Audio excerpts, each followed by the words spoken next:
चलिए बिस्मिल्लाहिर्रहमानिर्रहीम। इसमें नेक्स्ट फिनोल है, लेकिन अल्कोहल में ना हमारा कल थोड़ा सा रहता था, उसको डिस्कस कर लेते हैं।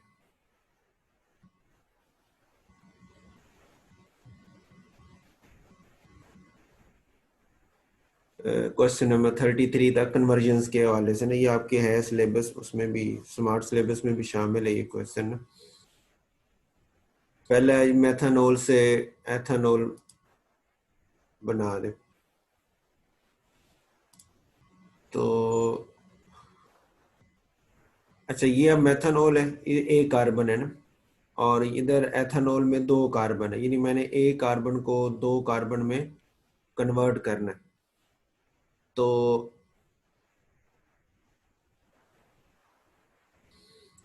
उसका तरीक़ेकार एक कार्बन से दो कार्बन बनाने का, तो आपको याद होगा वर्ड्स रिएक्शन हमने पढ़ा था कि सोडियम मेटल से रिएक्शन करवाते थे तो अल्काइल ऐड की कार्बन जो है वो डबल हो जाती है। अब यहाँ पे फिर ये करते हैं कि वो अल्काइल हैलाइड चाहिए, उसके लिए ये अल्कोहल है हमारे पास, तो पहले अल्कोहल को SOCl2 से रिएक्शन करवा के अल्काइल हैलाइड बना लिए, और फिर उसको सोडियम ईथर से करवा के डबल करके अल्केन आ गई। अल्केन को फिर अल्कोहल में ले जाना है, तो इसलिए पहले क्लोरीनेशन की, अल्काइल हैलाइड बनाया, और अल्काइल हैलाइड का आपने रिएक्शन पढ़ा था, एक्वस केयर से रिएक्शन करवाया तो OH ग्रुप जो है वो क्लोरीन को सब्स्टिट्यूट करके वहां पे अटैच हो जाता है, तो ये अल्कोहल बन जाएगी। यानी पहले हमने डबल करने के लिए अल्काइल हैलाइड बनाना, वर्ड्स रिएक्शन के लिए अल्काइल हैलाइड चाहिए, तो अल्कोहल को पहले अल्काइल हैलाइड में बदला है तो कार्बन डबल कर ली। अब उसके लिए फिर यहाँ पे OH लगाना था, तो उस OH डायरेक्ट नहीं आता, वो पहले क्लोरीन हो तो फिर उसको हम सब्स्टिट्यूशन करके तो OH ला सकते हैं। तो अल्काइल हैलाइड बनाना हो तो अल्केन से अल्काइल हैलाइड आपने पढ़ा है कि क्लोरीनेशन करते हैं सनलाइट में तो बन जाता है। दूसरा है जी एथेनॉल से मेथनॉल, दो कार्बन है, उससे आपने वापस एक कार्बन के अंदर आना। दो से एक कार्बन में आपने एक रिएक्शन पढ़ा था, डीकार्बोक्सिलेशन ऑफ मोनोकार्बोक्सिलिक एसिड ना, उसमें एसिड में दो कार्बन होती थी, तो जब हम वो सोडा लाइम से रिएक्शन करवाते थे तो वो एक कार्बन रह जाती थी। अब वो उसके लिए एसिड होना या एसिड का साल्ट होना जरूरी है, तो फिर मेरे पास ये एक कार्बन वाला काम हो जाएगा। मेरे पास दो कार्बन अल्कोहल है, पहले हम इसकी ऑक्सीडेशन करके इसको एसिड में बदल लेते हैं, अल्डिहाइड, और अल्डिहाइड से एसिड में चला जाता है। एसिड का फिर साल्ट बना लेते हैं, और उस साल्ट की फिर डीकार्बोक्सिलेशन करेंगे सोडा लाइम में हीट के साथ, तो एक कार्बन मीथेन आ गई। अब मुझे तो अल्कोहल चाहिए ना, तो इसको फिर उसी तरह पहले अल्काइल हैलाइड में बदला है, क्लोरीनेशन करके और फिर एक्वस की से रिएक्शन करवा के अल्कोहल में कन्वर्ट कर लेते हैं। तीसरा जी एथेनॉल से आइसोप्रोपाइल अल्कोहल, ये दो कार्बन की अल्कोहल है, ठीक हो गया, और प्राइमरी अल्कोहल है, उससे आपने आइसोप्रोपाइल अल्कोहल ये बनाना है जो सेकेंडरी अल्कोहल है, ठीक हो गया। अच्छा, अब इसमें हमारे पास जो रिएक्शन था ना सेकेंडरी अल्कोहल वाला ना, ये गिगना रीजन आपके सिलेबस में तो नहीं था 10वें चैप्टर में, लेकिन यहाँ उसने दिए हुए सारे उसके सवाल ना। एक क्वेश्चन भी है आपकी एक्सरसाइज में कि प्राइमरी सेकेंडरी और टर्शियरी अल्कोहल आप गिगना रीजन से कैसे बनाएंगे, और वो आपके स्मार्ट सिलेबस में शामिल है। पर वहाँ हमने बात की थी जी कि जो फार्मल्डिहाइड होता है ना, एक कार्बन वाला अल्डिहाइड, जैसे ये दिया हुआ है HCHO, ये हमें प्राइमरी अल्कोहल देता है। उसके अलावा कोई भी अल्डिहाइड होगी तो वो सेकेंडरी अल्कोहल देती है, और जो कीटोन होती है वो टर्शियरी अल्कोहल देती है। अब ये मेरे पास है सेकेंडरी अल्कोहल, ठीक होगा। तो सेकेंडरी अल्कोहल का मतलब मुझे यहाँ पे अल्डिहाइड लेके आनी है। तो जो अल्कोहल होता है इसके आपको याद है, ऑक्सीडेशन करें तो पहले अल्डिहाइड बनता है, और मजीद ऑक्सीडेशन करें तो कार्बोक्सिलिक एसिड में कन्वर्ट हो जाता है। तो ऑक्सीडेशन करके अल्डिहाइड बना लिया। अब अल्डिहाइड को फिर गिग्नार्ड एजेंट से रिएक्शन करवाते हैं, तो हमारे पास ये सेकेंडरी अल्कोहल बन जाती है। उसके बाद है जी फार्मल्डिहाइड टू इथाइल अल्कोहल, यानी फार्मल्डिहाइड को प्राइमरी अल्कोहल में कन्वर्ट करना है, तो डायरेक्ट गिग्नार्ड रीजेंट से रिएक्शन करवाएंगे, प्राइमरी अल्कोहल आ जाएगा। अच्छा, अब रीजेंट के अंदर कितनी कार्बन रखनी है ये आपको प्रोडक्ट बता, जैसे देखें यहाँ पे अब टोटल 3 कार्बन है, 2 कार्बन पहले से जुड़ी हुई है और एक और आई है। 2 कार्बन तो ये पहले से आ रही है अल्डिहाइड की तरफ से, और एक कार्बन और चाहिए, तो इसलिए गिग्नार्ड रीजेंट के अंदर सिर्फ CH3 रखा हुआ है। इसी तरह यहाँ पे भी देखें तो CH3 CH2 बनाना है, तो एक कार्बन तो यहाँ से आ जाएगी फार्मल्डिहाइड से, तो दूसरी एक और चाहिए, तो वो यहाँ से गिग्ना रीजन में एक ही कार्बन रख लेते हैं और हमारे पास प्राइमरी अल्कोहल आ जाती है। उसके बाद है जी कीटोन से अल्कोहल बनानी है था एथानॉल। तो कीटोन जो है पहले हम उसकी रिडक्शन करके सेकेंडरी अल्कोहल बना लेते हैं। ये आपको याद होगा, प्राइमरी अल्कोहल की ऑक्सीडेशन से एल्डिहाइड और सेकेंडरी अल्कोहल की ऑक्सीडेशन से कीटोन बनता है। और कीटोन की रिडक्शन करेंगे तो वापस सेकेंडरी अल्कोहल में, इस तरह एल्डिहाइड की रिडक्शन करेंगे तो वापस प्राइमरी अल्कोहल में। तो ये रिडक्शन की है तो वापस सेकेंडरी अल्कोहल में कन्वर्ट हो गया। उसकी डिहाइड्रेशन करते हैं 180 पे तो हमें अल्कीन मिल जाती है। ठीक हो गया। अल्कीन की ओजोनोलाइसिस करें तो ये बॉन्ड आपको पता टूट जाता है, एक 2 कार्बन वाला एल्डिहाइड बन जाएगा और एक 1 कार्बन वाला बन जाएगा। जो 2 कार्बन वाला है उसकी रिडक्शन करके मजीद फिर हम अल्कोहल में, ये ऐसे एल्डिहाइड है ना, तो एल्डिहाइड की रिडक्शन करेंगे तो प्राइमरी अल्कोहल आ जाएगा, तो एथानॉल हमारे पास बन जाता है। एथानॉल टू एस्टिक एसिड, वो अल्कोहल की ऑक्सीडेशन करें तो एल्डिहाइड है, एल्डिहाइड की ऑक्सीडेशन करेंगे तो कार्बोक्सिलिक एसिड में कन्वर्ट हो जाता है। रूल्स का तो इसका लॉन्ग का से इतना इंपॉर्टेंट नहीं है, बाकी ये रिएक्शन वगैरह आप देख लेना, उधर डिस्कस भी हो गए, ये भी प्रैक्टिस के लिए आप देख लें। नेक्स्ट आ जाता है आप जी आपके पास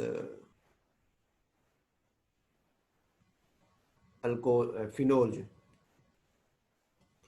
इसमें हमारे पास एक एमसीक्यू बनता है ये आखिरी लाइन में ना, कि also known as carbolic acid. ये फिनोल है, इसको कार्बोलिक एसिड भी कहते हैं, C6H5OH। एक होता है कार्बोनिक एसिड, अगर आप को ज़हन में हो तो कार्बन डाइऑक्साइड जब पानी से मिलती है ना तो वो एक एसिड बनाती है जिसको हम कार्बोनिक एसिड कहते हैं। और उसका स्ट्रक्चर ये होता है H,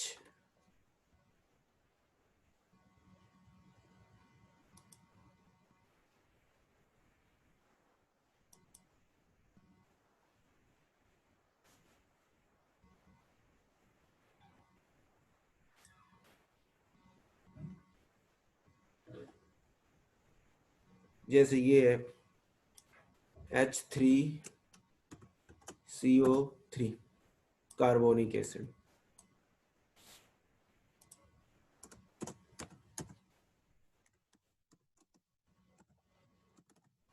कार्बोनिक एसिड NiC है ना, BONiC कार्बोनिक एसिड। और ये जो आपके पास बुक में था ये कार्बोलिक एसिड है, LiC के साथ है ना, BOLiC कार्बोलिक एसिड, जिसको फिनोल का नाम हम दे रहे होते हैं। ये एमसीक्यू हो गया।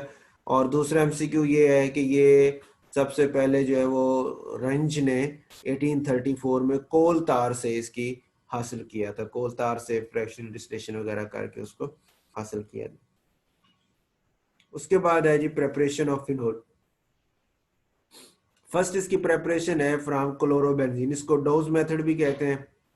और पास पेपर के हवाले से इंपॉर्टेंट शॉर्ट क्वेश्चन है, अक्सर ये आया होता है कि discuss the preparation of phenol by Dow's method. तो जब भी ये सवाल है उसने डोज मेथड का नाम लिया है, मतलब फ्रॉम क्लोरोबेंजीन, इस तरह शॉर्ट क्वेश्चन नहीं पूछा। रिएक्शन इसका क्या है जी कि हम जो क्लोरोबेंजीन हमारे पास है उसको रिएक्शन करवाते हैं बेस के साथ sodium hydroxide. 360 degree C temperature है और 150 ATM जो हमारे पास प्रेशर है। इस कंडीशन में रिएक्शन होता है तो ये हमारे पास सोडियम फिन ऑक्साइड इसको बोलते हैं, सोडियम फिन ऑक्साइड बन जाता है। ये सिंपल सब्स्टिट्यूशन रिएक्शन ऐसे आप याद रख लें कि हाइड्रोजन और क्लोरीन मिल के HCl बन गया, ठीक हो गया, और NaO जो है वो जहाँ वहाँ जाके अटैच हो गया। अब इसको सोडियम साल्ट जैसे होता है ना, सोडियम और ये फिनाइल ग्रुप था तो वहां से फिन हो गया और ऑक्सीजन का ऑक्साइड हो गया, तो नाम बन गया सोडियम फिन ऑक्साइड। ठीक है जी, सोडियम फिन ऑक्साइड। उसको फिर एसिड से ट्रीट करते हैं HCl से, तो ये NaCl बन जाता है और हाइड्रोजन जो है वो ऑक्सीजन के साथ जाके जुड़ जाती है, तो ये हमारे पास फिनोल में कन्वर्ट हो जाता है, प्लस NaCl बन जाता है। अच्छा, अगर शॉर्ट क्वेश्चन हो कि डोज मेथड से बनाए तो ये आपने लिख देना। दूसरा शॉर्ट क्वेश्चन हो सकता है अगर आपको कहे बेंजीन से फिनोल बनाए, ठीक होगा, तो वो यहाँ पे भी रिएक्शन लिखा होगा ये, क्या पहले बेंजीन की क्लोरीनेशन करते हैं FeCl3 की मौजूदगी में ना, तो क्लोरोबेंजीन बन जाता है। ये आपने पढ़ा था बेंजीन के चैप्टर में ना। कि बेंजीन से हम क्लोरीनेशन करें FeCl3 की मौजूदगी में तो क्लोरोबेंजीन हमें मिल जाता है। तो क्लोरोबेंजीन को फिर आगे हम फिनोल में डोज मेथड से कन्वर्ट कर लेते हैं। दूसरा शॉर्ट क्वेश्चन ये भी हो सकता है कि फिनोल से वापस बेंजीन बनानी है, तो वो भी आपने पढ़ा था कि वो सोडियम जिंक डस्ट से रिएक्शन करवाते थे। अब इधर तो शायद नहीं, आगे उधर ही आ जाएगा, बुक में आ जाएगा वही पे। ये आपका ना यहाँ पे था, ये फिनोल को जिंक डस्ट से रिएक्शन करवाएं तो बेंजीन बनती थी और जिंक ऑक्साइड बनता है। ये आपने बेंजीन की प्रेपरेशन में रिएक्शन पढ़ा था। तो ये दोनों को मिला के शॉर्ट क्वेश्चन हो सकता है कि जी बेंजीन से फिनोल बना दें और फिनोल से वापस बेंजीन बना दें। दूसरा है जी फ्रॉम सोडियम साल्ट और benzene sulphonic acid. Benzene sulphonic acid जो है उसका सोडियम साल्ट जो की शक्ल में हमारे पास है, उसका रिएक्शन करवाते हैं। और बेस के साथ रिएक्शन है ये भी सोडियम हाइड्रोक्साइड के साथ 320 डिग्री सी टेम्परेचर के ऊपर, तो ये भी हमारे पास सोडियम फिन ऑक्साइड बनता है। साथ ये अब इसको ऐसे याद रख लें, Na2 हो गया, सोडियम यहाँ जुड़ गया Na2SO3, और जो OH ग्रुप है वो यहाँ जाके अटैच हो गया, OH ग्रुप यहाँ अटैच हो गया और Na2SO3 बन गई, Na2SO3 बन गई। लेकिन वो चूंकि बेस मौजूद है तो बेस की वजह से OH ग्रुप जो फिनोल है वो OH नहीं रहता बल्कि उसका साल्ट बन जाता है, और साल्ट बनने की वजह से फिर OH के सोडियम हाइड्रोक्साइड के दो मालिक्यूल इस्तेमाल होते हैं।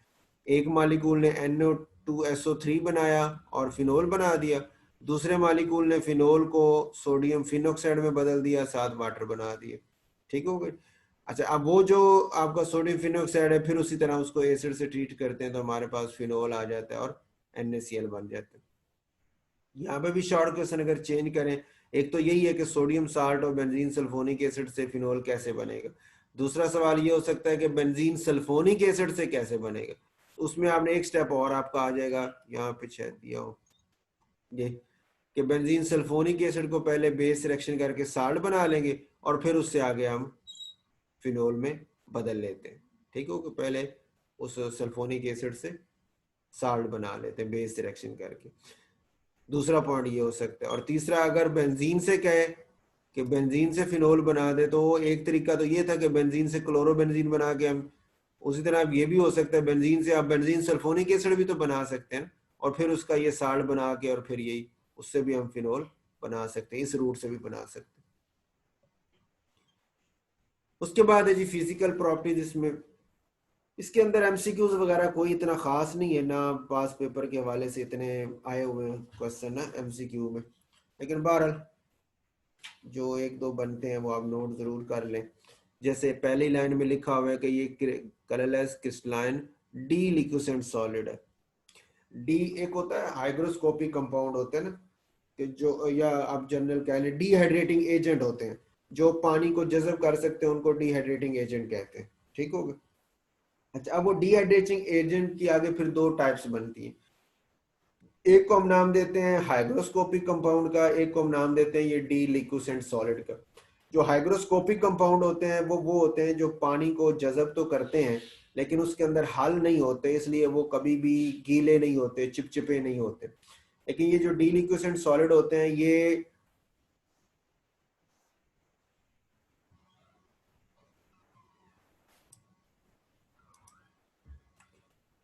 जो डी लिक्विसेंट सॉलिड आपके पास हैं, ये वो सॉलिड्स होते हैं कि जो पानी में कुछ ना कुछ सॉल्युबिलिटी रखते हैं, हल हो जाते हैं, यानी पानी को जज़ब तो करते हैं, एब्जॉर्ब करते हैं, लेकिन वो एब्जॉर्ब करने की वजह से पानी जब आता है उनकी सरफेस के साथ टच होता है, एब्जॉर्ब होता है, तो वो खुद, जैसे यहाँ ये फिनोल है ना, इसमें OH है, तो ये OH पानी के साथ हाइड्रोजन बॉन्डिंग बना सकता है। उस हाइड्रोजन बॉन्डिंग की वजह से ये भी पानी में हल होना शुरू हो जाता है। तो फिर वो जो सॉलिड होता है ना, उसकी सरफेस जो है वो चिपचिपी सी हो जाती है, मतलब गीली गीली सी हो जाती है। उसको फिर नाम देते हैं, ऐसे ऐसे सॉलिड्स को कहते हैं डी लिक्विसेंट सॉलिड्स। तो एक तो ये एमसीक्यू के हवाले से होगा। दूसरा, इसका ये मेल्टिंग पॉइंट 41 है, बॉइलिंग पॉइंट 182 डिग्री सी है, ये एमसीक्यू हो सकता है, आया नहीं आज तक। और एक ये 68.5 डिग्री सी इसका टेम्परेचर है। अगर आपको याद हो फर्स्ट ईयर में आपने पढ़ा था तो वहां पे इसका आपने नाम दिया था क्रिटिकल सोल्यूशन टेम्परेचर। 9वें चैप्टर में ना वाटर फिनोल सिस्टम था, लॉन्ग क्वेश्चन हम करते थे, तो उसमें वो ऐसे ही था कि फिनोल और वाटर आपस में हल नहीं होते, लेकिन आप जब टेम्परेचर बढ़ाते जाते हैं तो एक ख़ास टेम्परेचर आता है जिसके ऊपर वो दोनों मिक्सअप हो जाते हैं और सारे एक ही सोल्यूशन बन जाता है। वो पहले तो दो अलग अलग लेयर होती हैं क्योंकि वो हल नहीं हो रहा होता, लेकिन एक ख़ास टेम्परेचर पे जाके वो बिल्कुल मिक्सअप हो जाते हैं, एक ही लेयर बन जाती है। उस टेम्परेचर को हम नाम देते हैं क्रिटिकल सोल्यूशन टेम्परेचर। ये जो 68.5 डिग्री सी है ना, ये वही टेम्परेचर है फिनोल के हवाले से। जैसे कहते हैं कि ये स्पेरिंगली सॉल्युबल है, पानी में ये थोड़ा सा हल होता है रूम टेम्परेचर पे, लेकिन 68.5 डिग्री सी पे जाके मुकम्मल तौर पे हल हो जाता है। उसके बाद शॉर्ट क्वेश्चन हो सकता है इसके यूजेस का, तो यूजेस में ये पॉइंट आपका एक पॉइजनस है और इसलिए ये यूज होता है डिसइंफेक्टेंट के तौर पे यूज होता है हॉस्पिटल्स में, वाशरूम्स में। ये फिनोल के यूजेस के अंदर शॉर्ट क्वेश्चन में हो सकते हैं। उसके बाद है जी रिएक्शंस ऑफ फिनोल। रिएक्शंस में हमारे पास फिनोल के दो हैं, एक तो OH ग्रुप की वजह से, जैसे वो अल्कोहल में हमने बात की थी कि उसमें दो थे, एक वो था जिसमें C और O बांड टूट रहा है, एक वो था जिसमें O और H का बांड टूट रहा है। अब यहाँ पे हमने C और O का बांड टूटने वाले जो रिएक्शन है ना फिनोल के हवाले से, वो यहाँ आपकी बुक में उसने डिस्कस नहीं किए। एक एग्जांपल दी है सिंपल सी, लेकिन ओवरऑल हेडिंग के साथ रिएक्शन शो नहीं किए। इसमें सिर्फ दो रिएक्शन टाइप के रिएक्शन शो, एक वो जिसमें O और H का बांड टूट रहा है, ये पहले वाली टाइप है, और दूसरा वो जिसमें OH अपनी जगह सेम रहता है लेकिन बेंजीन रिंग जो होता है वो रिएक्शन के अंदर हिस्सा लेता है और उसके अंदर कोई ना कोई चेंजेस आती हैं, कोई सब्स्टिट्यूशन रिएक्शन शो होता है। तो ये हमारे पास शॉर्ट क्वेश्चन हो सकता है जी, फिनोल की कितनी तरह के रिएक्शन हो सकते हैं, तो हम कहते हैं ये दो तरह के हैं, एक वो जिसमें OH ग्रुप इन्वॉल्व है और एक वो जिसमें बेंजीन रिंग इन्वॉल्व है। ठीक हो गया। अब ये उसने रीजन भी दी है ना CO बांड ब्रेक होने वाली, कि फिनोल जो है वो लेस रेक्टिव है to nucleophile, so nucleophilic attack is less favoured, that is OH is not easily to replace. कि यहाँ OH ग्रुप पूरे का पूरा यानी C और O का बॉन्ड टूट जाए और OH पूरे का पूरा ही हट जाए, ये बड़ा मुश्किल होता है क्योंकि फिनोल के ऊपर जो न्यूक्लियोफाइल के साथ रिएक्शन जो है इतना ज़्यादा फास्ट नहीं होता, ये लेस रिएक्टिव होते, तो इसलिए ये इसने यहाँ पे डिस्कस भी नहीं की। उसके बाद acidic behaviour of phenol, phenol का एसिडिक बिहेवियर बता दें। असल में हमारे पास कंपैरिजन होता है कार्बोक्सिलिक एसिड का, फिनोल का, वाटर का और अल्कोहल का, इन चारों का कंपैरिजन है। और शॉर्ट क्वेश्चन ज्यादातर वैसे जो पास पेपर में आता है वो फिनोल और अल्कोहल का आता है कि जी फिनोल अल्कोहल से ज्यादा एसिडिक है, वजह बता दे, यही ज्यादातर सवाल आता है। बाकी बनाने हो तो ये भी बनाया जा सकता है कार्बोक्सिलिक एसिड इनमें इन तीनों से क्यों ज्यादा एसिडिक है, या फिनोल इन दो से क्यों है, या वाटर अल्कोहल से क्यों है, तो ये तीन तरह के सवाल बनाए जा सकते हैं, लेकिन ज्यादातर यही सवाल पास पेपर में देखा है कि phenol is more acidic than alcohol why, या phenol show acidic behaviour why, सिर्फ फिनोल का ही पूछ लेते हैं। ठीक होगा। तो उसमें हमारे पास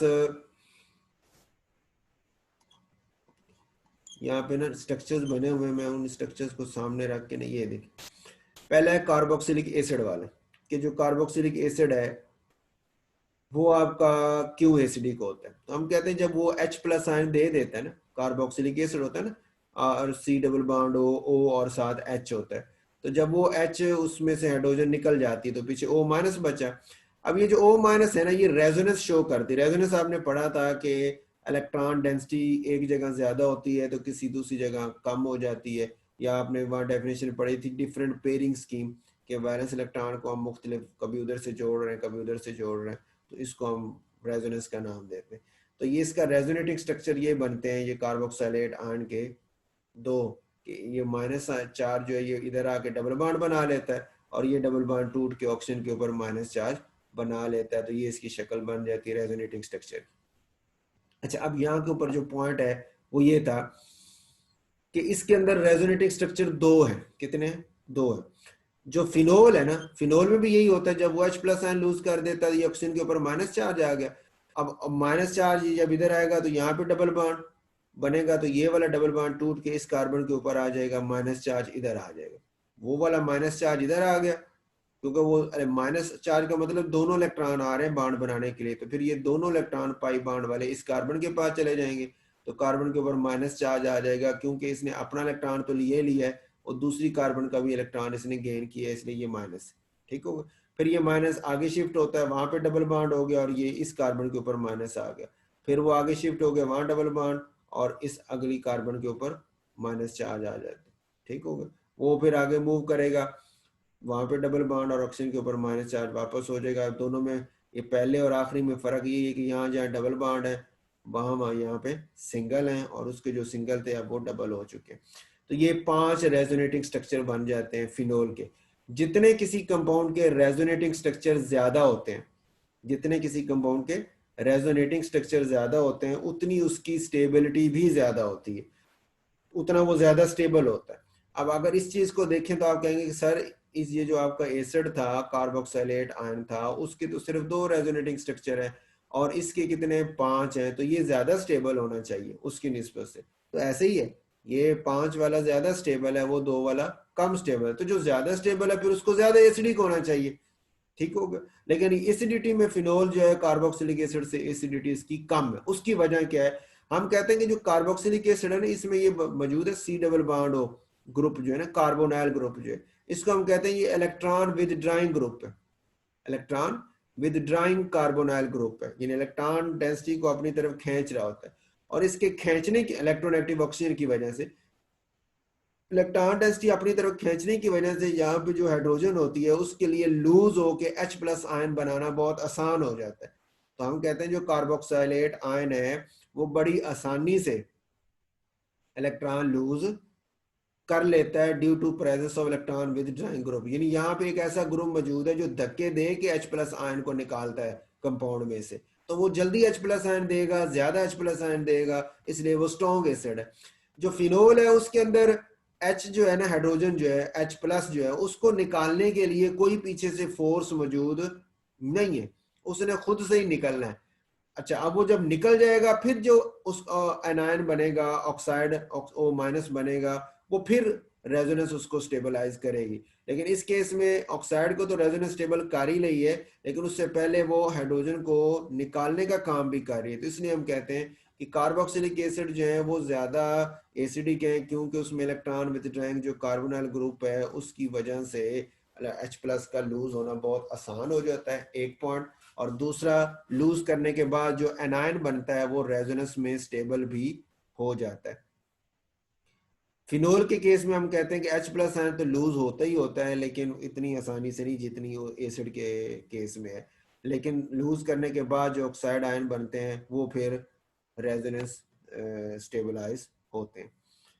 तो हो गया जी। तीसरा पॉइंट है अल्कोहल। ये हमने फिनोल और एसिड की बात होगी। तीसरा है जी अल्कोहल वाला, कि अल्कोहल लेस एसिडिक, क्योंकि अल्कोहल जब H+ आयन दे देगी ना, RO- होगा ना उसका स्ट्रक्चर, स्ट्रक्चर कहीं नहीं लिखा है इसमें।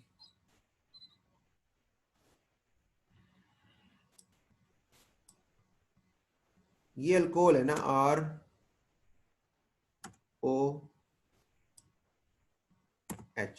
ठीक है, ये अल्कोहल। तो जब ये H+ आयन दे देगी, H+ आयन देने के बाद इसकी शक्ल आपके पास आएगी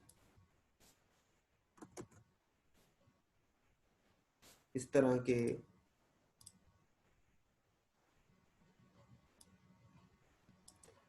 ये RO- बन जाएगा, ठीक है जी, और H आपका प्लस बन जाएगा। अब RO- ऑक्सीजन के ऊपर जो माइनस चार्ज है वो यहीं पे ही रहता है, फिक्स रहता है, R ग्रुप की तरफ उसकी कोई रेजोनेंस नहीं होती। तो हम कहते हैं अल्कोहल, फिनोल के केस में जो ऑक्साइड आयन बनता है,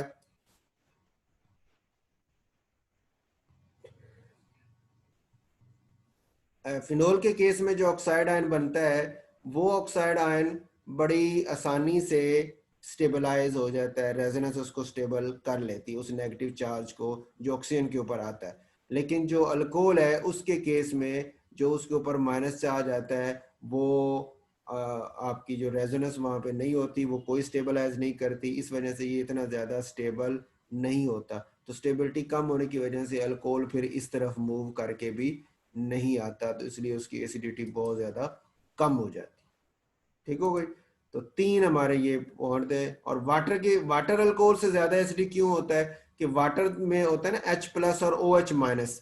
वाटर जब आयनाइज हो तो H+ और OH- देता है। इसी को अगर मैं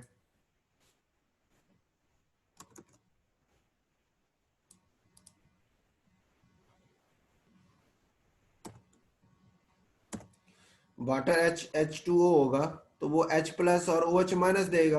अब ज़ाहिर बात ये R ग्रुप तो नॉन पोलर है ना, और नॉन पोलर होने की वजह से इसकी पानी में सॉल्युबिलिटी कम हो जाएगी। लेकिन H तो आपको पता है बहुत छोटा सा एटम होता है और हाइड्रोक्साइड आयन बड़ी आसानी से पानी में हल हो जाते हैं, तो इसकी सॉल्युबिलिटी पानी में ज़्यादा है।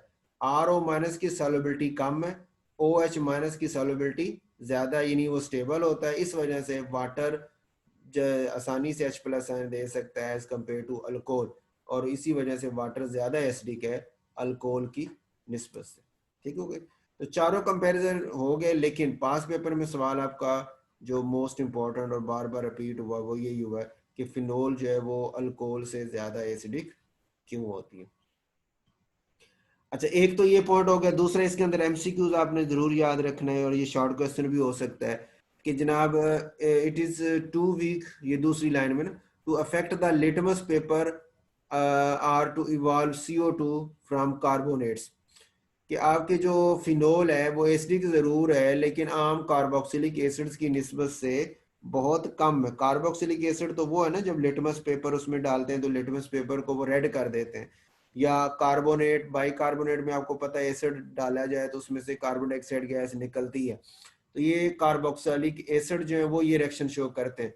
लेकिन जो फिनोल है वो एसिडिक जरूर हैं लेकिन वो लिटमस पेपर को कोई कलर को चेंज नहीं करते, वो कार्बन डाइऑक्साइड गैस भी कार्बोनेट्स में से नहीं निकाल सकते। ये एमसीक्यू या शॉर्ट एमसीक्यू तो ये हो गया। और शॉर्ट क्वेश्चन अभी क्यों नहीं कर सकते, तो हम कहते हैं कि उसकी जो एसिडिटी है वो बहुत कम है, कि उनका जो डिसोसिएशन कांस्टेंट है ना Ka जो है उसकी वैल्यू बहुत कम है, 1.3 इंटू 10⁻10 है। तो इतनी कम वैल्यू होने की वजह से वो इतना ज्यादा एसिडिक कैरेक्टर शो नहीं कर पाते। दूसरा, इसकी जो पीएच है वो कितनी है जी, 5 से 6 के दरमियान। तो आपको पता है ये इस वीक एसिड्स की है ना पीएच, जितने कोई पीएच 7 के करीब होगी 1 से लेके 7 तक एसिड वाली है ना, तो 7 के करीब वाले जो हैं यानी 6 वाले 5 वाले तो ये वीक एसिड है, और वो जिनकी पीएच 1 2 3 हो तो वो स्ट्रॉन्ग एसिड है।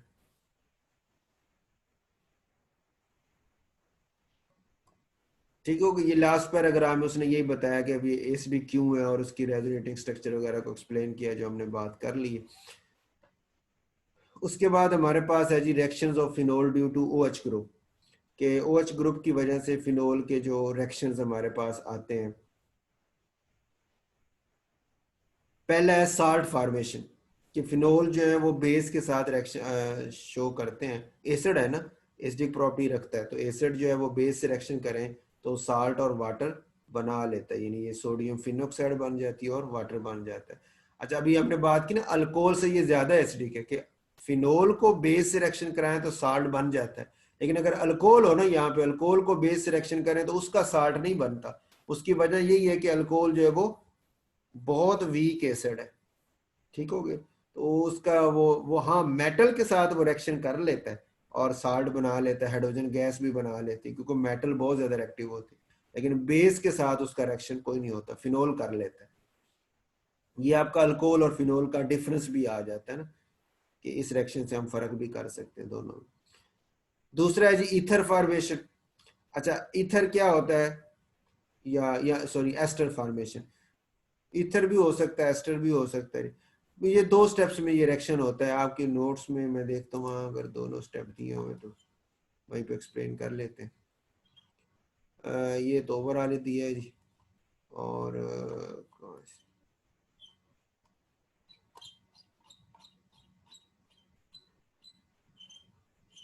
अच्छा चले इसको ना, इस रिएक्शन को आप ऐसे समझें जैसे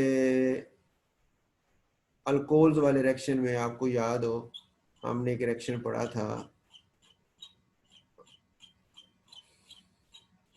कि उसका हमने साल्ट बना के ना फिर उससे ईथर बनाया था। ये वाला रिएक्शन, ये अल्कोहल है, अल्कोहल को हमने सोडियम मेटल से रिएक्शन कराया था तो उसका साल्ट बन गया था। अच्छा, साल्ट को जब आपने अल्काइल हैलाइड से रिएक्शन करवाया, यानी ऑर्गेनिक कंपाउंड है, ऑर्गेनिक ग्रुप है, साथ हैलोजन है, तो सोडियम और हैलोजन मिले तो सोडियम हैलाइड बन गया, और वो जो भी ग्रुप था साथ वो जाके ऑक्सीजन से जुड़ गया तो यहाँ ईथर बन गया। इस केस में ईथर था सेम उस इसी लाइन के ऊपर ही वो फिनोल वाला है, कि पहले हम फिनोल को बेस रिएक्शन करके इस तरह साल्ट बनाते हैं, साल्ट फिर वो जो दूसरी चीज होती है उसके हैलोजन से मिलके वो सोडियम और वो हैलोजन मिलके एक नया साल्ट बना देते हैं, और जो भी ऑर्गेनिक ग्रुप होता है वो जाके पीछे उसके जुड़ जाता है ऑक्सीजन के साथ। अब यहाँ पे भी फिनोल के केस में जो उसने रिएक्शन दिया वो भी कुछ ऐसा ही है कि ये पहले स्टेप में आपने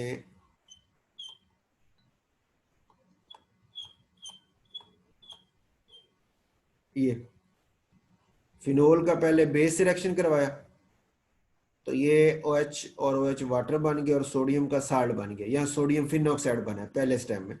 और सोडियम फिन ऑक्साइड में फिर जो सोडियम थी वो इस क्लोरीन से आके मिली तो NaCl बन गया, ठीक हो गया। और ये पूरे का पूरा CH3COO ग्रुप जो है ये सारे का सारा ऑक्सीजन के साथ जुड़ गया, तो ये ऑक्सीजन के साथ C डबल बॉन्ड और CH3 ग्रुप आके अटैच हो गए, ठीक हो गए। और ये हमारे पास ये एस्टर है ना, कार्बोनाल के साथ ऑक्सीजन, तो इसको एस्टर बोलते हैं, तो ये एस्टर बन गया। तो पास पेपर में ये शॉर्ट क्वेश्चन आया हुआ है और सिंपल इसी तरह उसने पूछा हुआ है, discuss the ester formation of phenol, तो उसमें हम फिनोल का ये रिएक्शन लिख देते हैं एसिटाइल क्लोराइड, इसका कंपाउंड का नाम है ना एसिटाइल क्लोराइड। ये आपने असाइलेशन ऑफ बेंजीन जो है ना फ्रीडर काफ असाइलेशन, उसमें भी इस तरह का आपने कंपाउंड देखे थे, बल्कि यही वाली एग्जांपल वहां पे भी दी हुई थी इसी की एसिटाइल क्लोराइड के। आगे जी रिएक्शन विद जिंक, यानी फिनोल को बेंजीन में कन्वर्ट करना हो तो हम ये जिंक से रिएक्शन कराते हैं, जिंक डस्ट से हीट करते हैं तो बेंजीन और जिंक ऑक्साइड बन जाते हैं।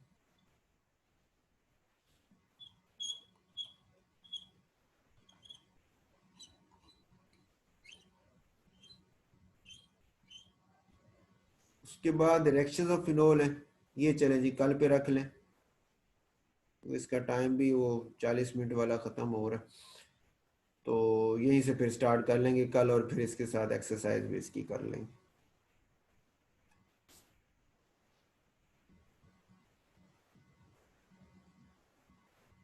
अटेंडेंस आपकी ये मैं ले लेते हैं, इसकी ना स्क्रीन शॉट ले लेते हैं।